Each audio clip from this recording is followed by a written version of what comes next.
Hello, Henrik. It's so Hello. nice to be in contact with you. And I'm also very happy to have you in the program Leading Complexity. Yes, this will be great. How are you doing? I'm doing fine. I'm sitting outside enjoying the Swedish summer, or what's left of it. That sounds really great. So for those that don't know you, how would you introduce yourself? I would probably say, hi, I'm Henrik. I'm a Swedish dude who kind of works as a coach and a software developer. I worked at Spotify and Lego and Mojang and had a mix of roles, but overall just trying to help companies improve. And the past few years, I've been doing working as a Minecraft developer. Yeah, I like to jam, play music, and I've a family with 4 kids. And yeah, I guess that's me in a nutshell. I'm always so surprised or impressed of how much you are able to do, given that you have a big family, you are doing a lot of things, and I'm impressed. But never mind that. So this program will be about leading complexity. And why do you think that leaders should care about complexity? Well, people are complex, and groups of people are even more complex. And if you happen to be a leader, then you're probably leading people. So complexity is in your face, whether you like it or not. And if you understand complexity, then you're probably going to be a better leader. And if you work in a context doing product development, especially innovative product development, then that just adds another layer of complexity on top of it. So yeah, complexity is your friend. Learn to deal with it, and you'll probably be a happier and more effective leader. Yeah, that's super interesting.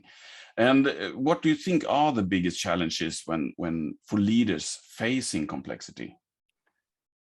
It's hard to pick one like that would be the biggest, but I could say one that I think is a big one. I would call it our addiction to predictability. It's just so comfortable to be able to pretend that oh, everything is going to be the way it is, and we can predict and make a plan and just follow the plan and hold people accountable to the plan. But in a complex world, that really doesn't work. So it's a big challenge to get over that, both as a leader, but also to help the people you're leading to get over that, and instead see it like we have a goal and we have a plan, but the goal is what matters, and the plan can change, and you as a team are empowered to change the plan when needed. That's just a whole different mindset, and it's hard sometimes to get used to. Yeah, I think that is a really good message to the leaders. Do you have any other good key messages for leaders that are navigating in complexity? I guess maybe be a bit courageous there and be willing to let go of control. Because if in a world of complexity, it can't be you making all the decisions. It'll be too slow. It won't be good decisions. So you need to trust people to make decisions, sometimes even without informing you. And that's scary. But it's something you kind of need to get over. And I guess also trading maybe, traditional forms of control, like in a non-complex environment, trading that with other types of control. And in a complex environment, control is via feedback loops. So if you create an environment where there's feedback loops everywhere, where teams are in contact with the customers they're working for, etc., then you're basically enabling your whole organization to have control, and then you as an individual can let go of some control. But it is a bit scary because yeah, if you let go of control, then stuff happens without your control, and that can sometimes feel scary. Yeah, definitely.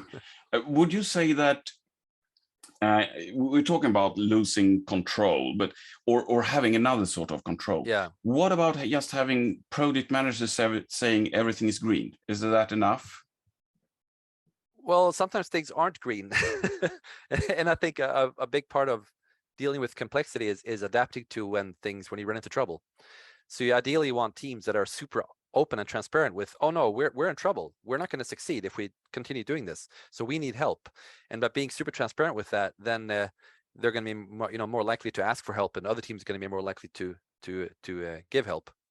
Yeah, I really like that. That is like those watermelon figures. Then when people are saying it's green, but actually it's red. So it's like a watermelon. It's green on the outside and red on the inside. Yeah, and then that's also really hard because I mean, in some organizations, if someone's shows a red flag or a red traffic light, then they kind of get, they're given a hard time for it. They're like, oh well, what did you do wrong kind of thing, or how could this happen? So there needs to be a mindset of, oh, you're in trouble, how can we help, and what can we learn from it so it doesn't happen next time?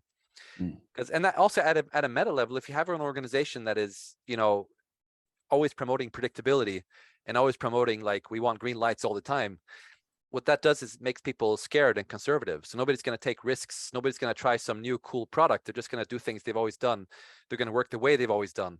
So you don't get continuous improvement. You don't get innovation, and that basically means that whenever a competitor shows up, then you're in trouble. So true, so true. So in this program, you will have the opening speech, and can you tell us a little bit what the participant will bring with them when they are leaving your session? Yes, I'll be talking a little bit about the thing that people call the Spotify model, and kind of a little bit about the background behind how did this thing become so viral, so well known, and what are some of the important messages behind it that sometimes get lost in all the hype. So yeah, just some personal reflection around that. And hopefully what people take away from it is a little bit of a deeper understanding of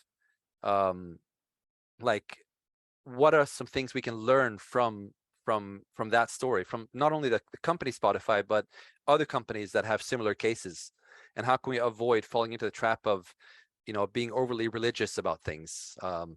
That particular case, it wasn't even intended to be a framework or a model. It was just a case study, but there are lessons in there.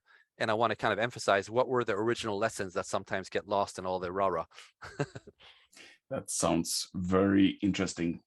So thank you very much for this interview, and keep enjoying the Swedish summer, and have a great time, and see you in September. Yes, see you there. All right, bye-bye. Bye-bye.